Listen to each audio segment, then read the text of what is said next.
2, 1. Wait.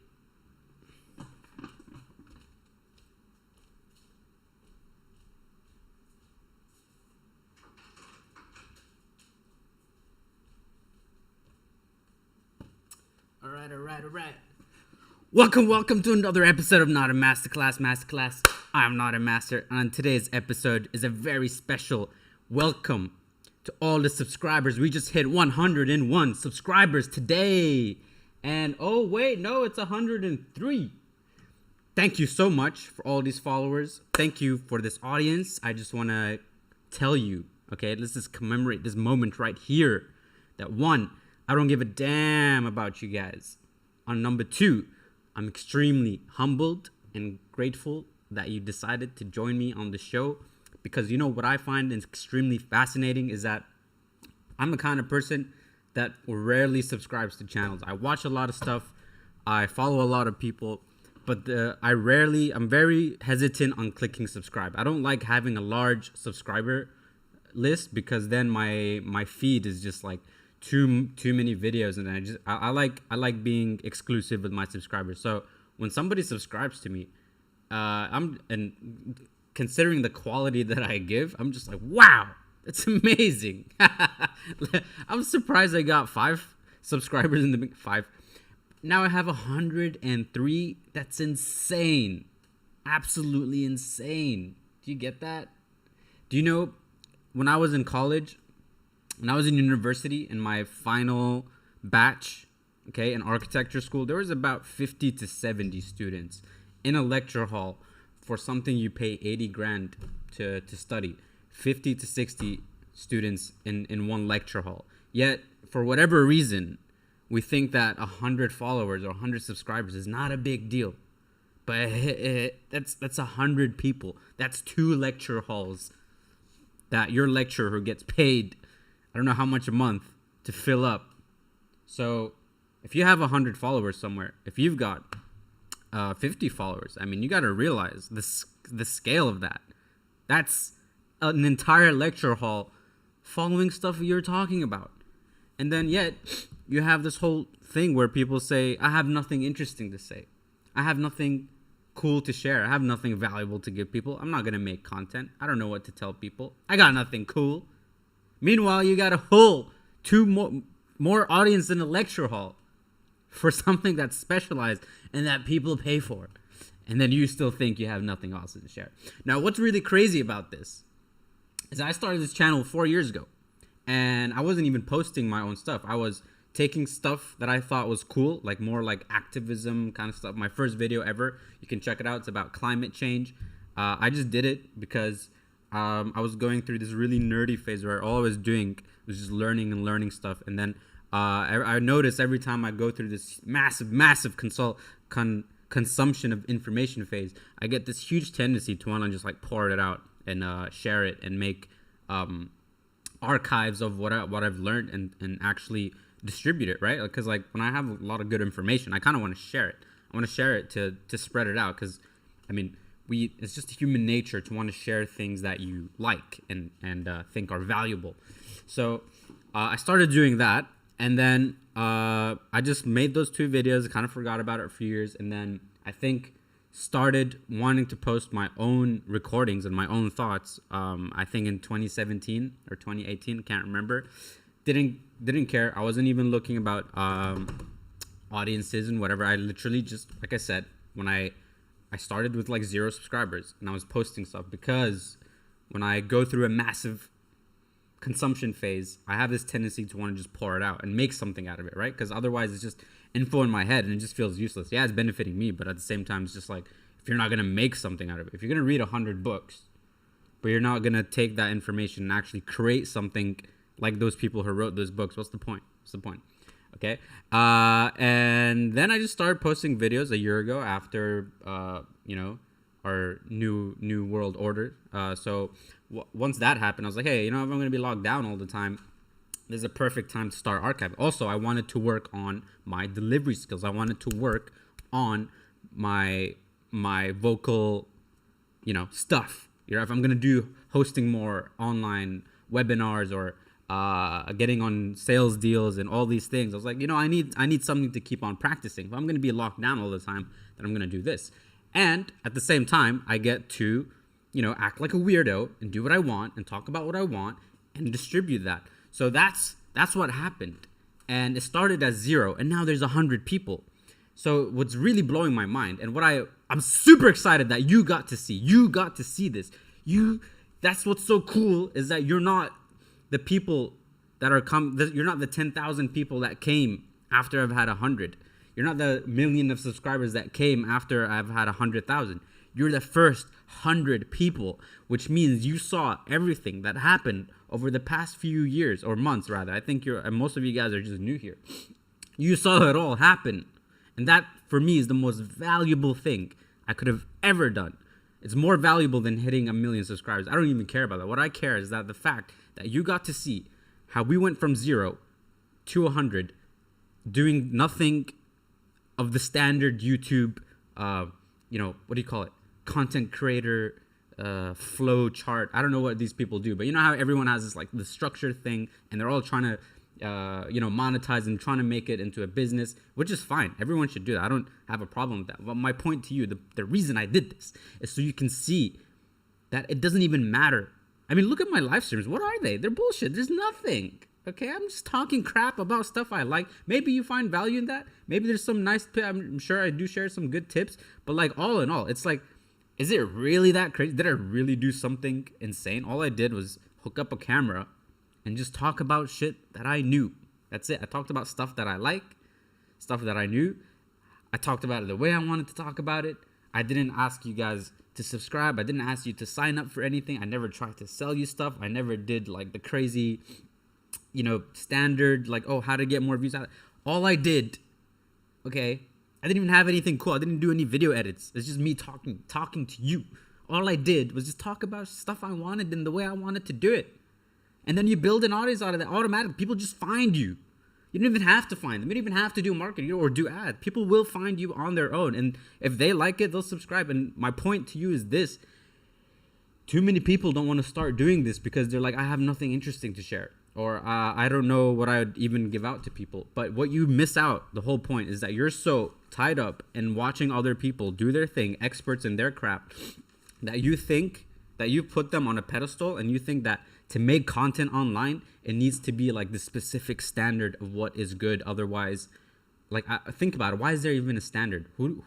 What standard? You're not a company. You're not a corporation. You're just yourself, right? If you're not doing, let's just say you make an entirely different brand that's nothing related to anything with an end goal in mind. Let's just say you take your favorite hobby, whatever that is, okay? Let's just say you like this stuff, okay? You're passionate about little tiny pieces of cardboard, and it's just something you do in your free time. You don't even care what if anyone even cares about what you care about, this little cardboard hobby you have. And then you just start making videos about how to find the piece of cardboard that's the perfect flexibility, that's not too hard or plasticky, but it's very easy to fold and very craft paper like, and how you can find these in different products. But you can't just get the normal business cards. You got to get the non-laminated, the craft paper sustainable ones in order to make the perfect roll-ups that you want, okay? And you make something like that. I'm not saying you have to understand that it's literally that simple. The internet is so big. You will find people who like this, and you might build an entire lifestyle out of your favorite hobby that you thought is insignificant. So my point I'm trying to make to you is there's no end goal for you to have to be somewhere or to know something, to do something a specific way, to make content for online consumption. And you might be thinking, well, yeah, I'm lazy. Well, yeah, maybe not everybody wants to do what you're doing, Goober. Well, maybe I like being a bum. Okay? Maybe I like keeping my hobbies a secret. Why do I have to post videos? Because most likely, if your entire life is not your hobby, you're doing stuff that you don't like, right? You're working a job to pay your bills. You're doing stuff, then necessary duties.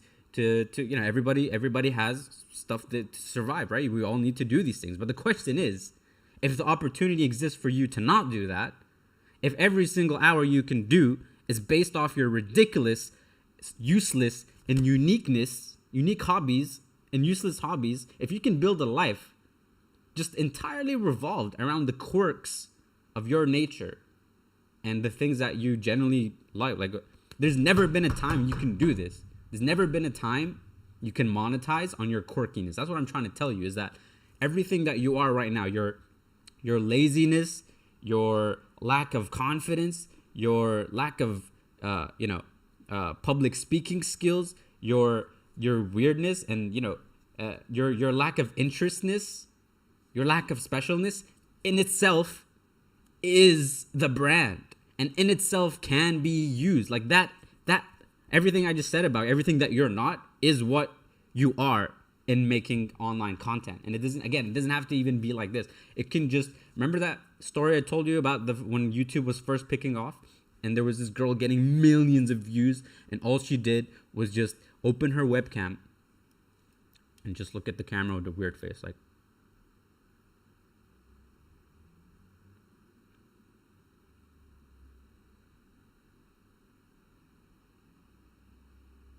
millions of subscribers.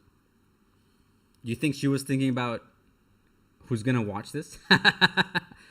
Do you think she knew where this was going to lead her one day? I don't even know if she's still making videos. I'm just saying, like, that's just how ridiculous.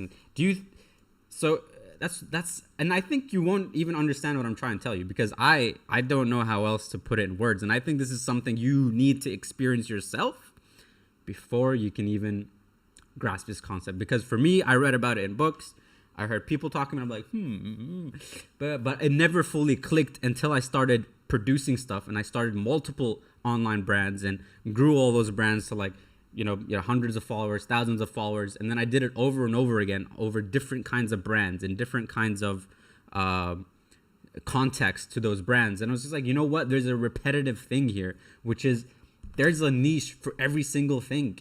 Okay, like you can be weird, you can be yourself, you can be uninteresting, and you'll get the audience for that. You will find that tribe. And now you're like thinking, okay, well, again, what if I don't care about these things? But I'll bring you back to that question: is why would you want to live a life where look, no matter what you do, you still got to work hard. Okay, whether you choose to chase your dreams or choose to not follow your dreams, each one requires hard work. Staying alive takes hard work, right? All of this expends energy. You living your day-to-day humble means, that takes energy. You still need to work. You still need to do stuff you don't like. So if that's inevitable, why not just do the thing you're gonna enjoy liking anyway? It's still gonna be hard work, but you know what? I'd rather be spending 5 years in something I believe in and generally passionate about since I was a baby than living a life that someone else is passionate about, working for them. Like, nothing wrong against having a job. I'm just saying, if the door exists, like the guy hiring you is doing what he wants. I sure hope so. You're working for someone who does what they want. So why? And this is not about business. Again, forget about business. Forget about conversions. Forget about money. I'm just saying you can live a lifestyle around the things that you want, and the gateway entry, the what do you call it?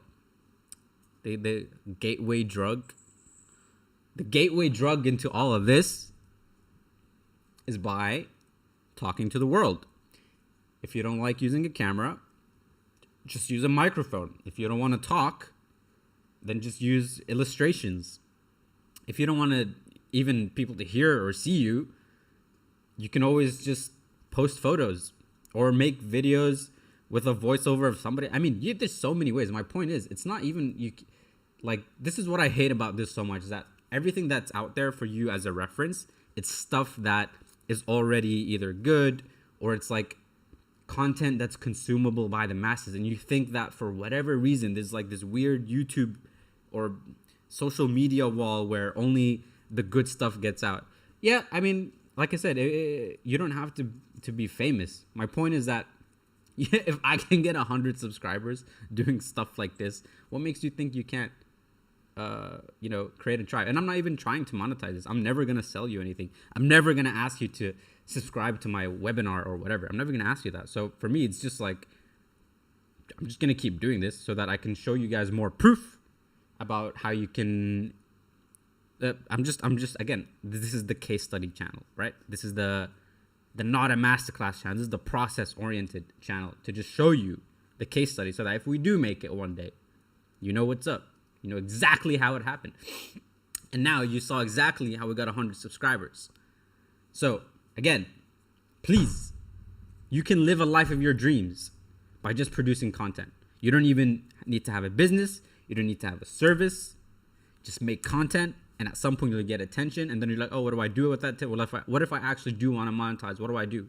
What if I want to make a living out of my weird ass hobbies? Well, that's a different conversation. Then you have to learn marketing. Then you have to learn sales. Then you have to learn business. Then you have to learn about how to take attention and convert it into money. Well, which is very easy to learn. I learned it online. I learned it using Google. I read a few articles, learned how to do it, executed. 5 years later, here we are today. So you can do the same thing. Whether you want to monetize on that attention is up to you. But my point is to you that who you are as a person, your individuality, your uniqueness, as you are right now. Okay, that's the key. As the way you are right now, with your wins and your failures, who you are at this very moment is a currency, because that can create attention. And by you putting digital archives of yourself into this virtual world, almost like a ghost, you're uploading your consciousness into little timestamps and posting it online. Most likely it's going to be there forever. Your internet, your cyber trail is always going to exist to some degree. So when you do that, who you are right now is already a currency. Okay, that's what I'm trying to get to, is that you're already a currency. Look, Facebook already makes you a currency, and you still think that you have nothing interesting to offer. Okay, or that no one would want to listen to what you're saying. Meanwhile, companies are making billions out of you by just your likes and your comments. So think about that for a second. You're already a currency, so you might as well take that money back into your hands. Okay, and this is just the beginning. I think once things get a little more up ahead, especially with blockchain and all this NFT hype, you are an NFT. You're going to be your own NFT. You are your own currency. Your digital brand is almost more real than your offline brand. Who you are, like, if you don't exist online, you almost don't exist. So stop waiting for perfection and stop waiting to be good at something, and recognize that this opportunity is for you. Don't just let Coca-Cola and all these tech billionaires be the only ones capitalizing on this golden opportunity. You have way more resources than any king or queen ever had in the entire history of the human race. And that the fact you can even live like this is insane. It's insane. I don't even believe it. But here we are today. So don't let these people be the only ones to use this. This was built for you, especially for you. It's built for the little guy to just open up their phone and just start globally connecting to the world about their interests. You think you're special, but you're not. You're just not special. Like, I've been advertising so long, and I'd find the exact unique customer psychology, and then it turns out there's 10,000 more of those people, and there's 10,000, there's a million of those who like the same things and have similar buying behaviors, and you think you're so special, like you're a snowflake. But actually, the more personal something is, the more universal it is. And the fact there's 100 people here who vibe with my stuff, then that's just proof of that. So I really hope you got the concept I'm trying to get to you here. I hope that today I've inspired you to actually start your own thing and realize that there is no perfection. There is no benchmark for quality. There is no standard. You can be a dumbass. You can be a loser. And you can still fucking crush it. So what's your excuse, man? Woo! I'm going to make another cryptocurrency video tonight. Okay. I just wanted to hop on here and like celebrate this special moment because I just think it's really cool. And thank you. Come check out my Ethereum trades today. If Ethereum's popping off, I'm going to catch you later tonight. And goodbye, my friends. Thank you for tuning in. Peace. Oops.